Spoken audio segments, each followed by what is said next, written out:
Interpret করে জিহাদের সাথে জঙ্গিকে গোলাতে যায়, ঠিক কি না? মনে রাখবেন কুতুবদিয়ার ভাইরা, জিহাদ আর জঙ্গিবাদ এক জিনিস নয়। জঙ্গিবাদ ইসলামে হারাম আর জিহাদ করা ফরজ। চিল্লা এখন ঠিক কি না? জিহাদকে ফরজ করেছে কে?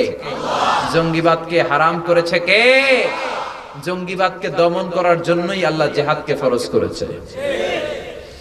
জঙ্গি তো ছিল আবু জাহাল, এজন্য আবু জাহালের এই জঙ্গিপনার সন্ত্রাসবাদকে দূর করার জন্য আল্লাহ পাঠিয়েছেন বিশ্বনবী মুহাম্মদ রাসূলুল্লাহ সাল্লাল্লাহু আলাইহি ওয়াসাল্লামকে। যেরকম ঠিক কি না? জঙ্গি আর সন্ত্রাস তো ছিল নমরুদ, যার সন্ত্রাসবাদকে থাপ্পড় মেরে জমিনে গেড়ে দেওয়ার জন্য সাইয়েদনা ইব্রাহিমকে আল্লাহ পাঠিয়েছেন। জঙ্গি আর সন্ত্রাস ছিল ফেরাউন, যার বিরুদ্ধে জিহাদ করার জন্য আল্লাহ সাইয়েদনা মূসা আলাইহিস সালামকে পাঠিয়েছে। এজন্য ইসলামের সাথে জঙ্গিবাদের কোনো সম্পর্ক। বিশ্বনবী কখনো কোন নিরস্ত্র মানুষের উপরে অ্যাটাক করতেন না, তিনি করতেন কাউন্টার অ্যাটাক, ডিফেন্সিভ অ্যাটাক।